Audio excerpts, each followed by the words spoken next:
All right, so moving on to our next story. In this story, it seems like Sega took a look at what's going on with all of the different minis, the different classic consoles, and they came up with a concept that I think is a little bit radical. I think it's a little bit out there. I don't know if it could succeed, but I think that they looked at all of the minis out there and they thought, what if we made one of these, but it was good? And again, I don't know if that's maybe it's a bit too controversial in 2019. Sorry if this causes me to get to get some flack online. I'm just saying that I think Sega looked at this and thought, let's not make one that's bad. And so we've talked about this before. They dropped at games, which, my God, they've been given so many chances, time and time and time again. But there has been some issue with each and every single one that they have released, and some of them not being tiny issues, some of them being pretty big issues. So if you guys don't remember, At Games working with Sega to release a bunch of different mini consoles. They released many different ones throughout the years. Actually, they've released one in 2014, one in 2017. I think they snuck in another one as well with different games. So there's a few different models. There's one that's really, really, really, really small. Literally can fit in the palm of your hand. Even my hands are small. The second one, which again was a similar type model, you call it a Model 2, if you will, but it had different games. And then the third type, which was one that looked just like the Genesis, and it was called the Flashback. It had HDMI compatibility. Yes, the first two did not have HDMI compatibility.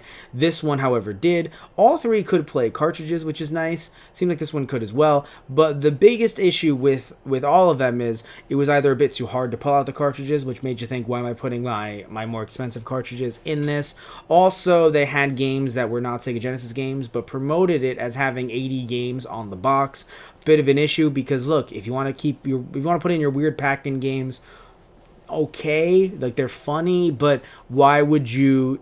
It's not false advertising because there are 80 games on there, but of course the customer is going to think that they are 80 Sega Genesis games when really it's just 40 to 41, which is still a good amount. But again, people talked about different issues with the sound quality, some cases video quality, some frame rate issues and things like that. And again, that's just the emulation in the actual freaking thing itself. So that's why they were dropped. Okay, so now Sega has the concept, what if we do this but good? And they're releasing both the Mega Drive Mini in Japan and the Sega Genesis in the US. So the reason why, just a little recap, because we have talked about this before, but just a little recap. Now we know not only some of the games, but we know when it's coming out in 2019. So the Sega Mega Drive Mini is coming out September 19th. But apparently though, here's the interesting thing. So coming out September 19th. They didn't say directly, hey, this is when it's coming out in the US or this is when it's coming out in the UK, but they've noted in the past that the console will get a simultaneous global release. So if we take them at their word on that, then that means that it is coming out everywhere September 19th. Now, if you're interested in the Japanese version, it is going for 6,980 yen, which is actually $63 USD. And by the way, and with two controllers, oh, wait, that's weird. Oh, with one controller, it's $63. With two controllers, it is $81. Again, that's USD, but of course, add some money to that, of course, if you're importing. So I assume the $63 price point will be probably marked up to $80, and then the $81 price point probably marked up to $100. So make note of that. Yes, the games are in Japanese, but depending on the games, it might not matter if they are in Japanese or not. By the way, they've released 10 titles, the names of 10 titles out of the 40 games that they're releasing on each set of the consoles, and they're different in each region.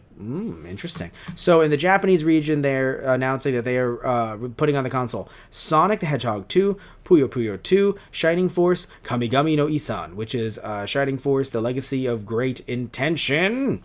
I don't know if I said it like that. Vampire Killer, Wrestle Ball, also known as Powerball, in the US, Gunstar Heroes, Comic Zone, Rent a Hero, Space Harrier 2, also Comic Zone was fun, and Mado Monogatari 1. So that's the Japanese side of things. Now, looking at the US side of things, they have announced they are releasing Echo the Dolphin, Castlevania Bloodlines, Space Harrier 2, Shining Force, Dr. Robotnik's Mean Bean Machine.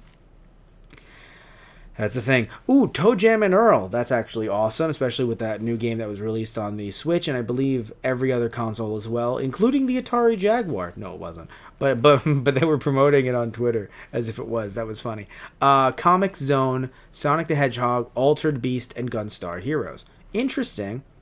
Now, it doesn't seem like they've discussed a US price. So there is that. So we don't know what the price in the US is going to be. I would say that a good sweet spot would be 60 to 70 because, the thing is that the flashback was also released for, if I remember correctly, for 70. I got it for much cheaper. I'm pretty sure on eBay I got it for $25 to $40, somewhere in that range. So I wait. Sometimes I'm like, I don't know if I'm going to buy this day one, get it full price. I wait. So I got the flashback, which I will discuss. I will show off on our Those Guys Play channel in a future episode of Clone Corner. So foreshadowing, but yeah, so we don't know the US price. I would hope it would be somewhere in there though, because they've done this so many times by now that you're really worried that this could be the best edition that Sega has ever done of a Mini, and it might not get that attention because of not only when the retro Mini craze, the retro classic craze was a lot larger than it is now, but also when they had their shot and then At Games took that shot. And I'll just say this much: they took the shot, right? They took the basketball and they threw it, and then they were told, "Sir, you're playing golf." That to me really is the best way to describe what was going on with At Games. So. By the way, also something to mention as well, there's a different company working on this, which I did mention earlier, of course, but the company that is working on this, I want to make sure I get their name correct. They've actually worked on Sega collections for the Nintendo Switch before, so they do know, they have a bit of a working relationship with Sega before this. I could swear we had their names.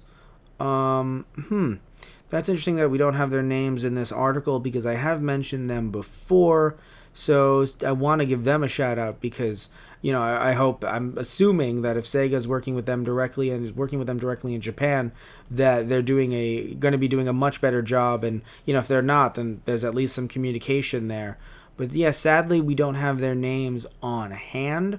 That's odd. But either way, though, I should mention that good, we do have a U.S. price. Sorry about that, guys. So U.S. price, wow, I reread these articles. I read these articles so long ago that my brain's a little fried. So we're getting it for $80.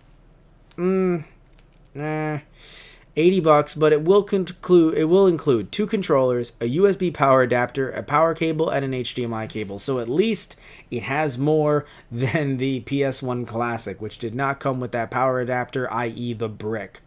So being $80, I mean, I know I wouldn't pick it up, and even if it's the best ever, and it can be modded, and it has a cartridge slot and everything, even if it did all that, I don't know, guys. Which, by the way, yes, it does have a cartridge slot, but I guess